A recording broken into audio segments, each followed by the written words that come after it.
শ্রীরামপুর সংশোধনাগার থেকে নিখোঁজ হলো এক বন্দী। কারা কর্তৃপক্ষকে থানায় অভিযোগ করতে নির্দেশ প্রশাসনের। বন্দির নাম রাজেশ হাটি। পক্সো মামলায় অভিযুক্ত হয়ে শ্রীরামপুর সংশোধনাগারে বন্দী ছিলেন গত বছর জুন মাস থেকে। আজ সকালে সংশোধনাগারে ওই বন্দী নিখোঁজ হওয়ার বিষয়টি জানাজানি হয়। খবরটি জানাজানি হয়। আর এই খবরটির চাউল হতেই একেবারে উত্তেজনা ছড়িয়ে পড়েছে।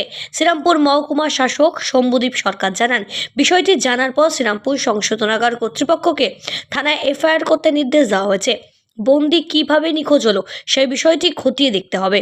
আর এদিকে শ্রীরামপুরের পিয়ারাপুর ষষ্ঠীতলার বাসিন্দা রাজেশ হাটের বিরুদ্ধে ইতিমধ্যে রিষড়া এবং মগরা থানায় অভিযোগ রয়েছে। পক্সো মামলাতে অভিযুক্ত ছিলেন এই বন্দি। তবে শ্রীরামপুর সংশোধনাগারের ভিতর থেকে কিভাবে তিনি পালালেন সেই বিষয়টি কিন্তু কারা কর্তৃপক্ষ ইতিমধ্যে খতিয়ে দেখছে। তবে শ্রীরামপুর সংশোধনাগারের ভিতরে এবং বাইরে থাকা যত সিসিটিভি ক্যামেরা রয়েছে সমস্তটা কিন্তু খতিয়ে দেখা হচ্ছে। কারা কর্তৃপক্ষ এই বিষয়ে জানিয়েছে, সিসিটিভি ফুটেজ পুলিশকে ইতিমধ্যেই তুলে দেওয়া হয়েছে। সংশোধনাগার থেকে কি করে নিখোঁজ হলো সেই বিষয়টা কিন্তু ইতিমধ্যে একেবারে খতিয়ে দেখা হচ্ছে। ব্যুরো রিপোর্ট, সঠিক বার্তা।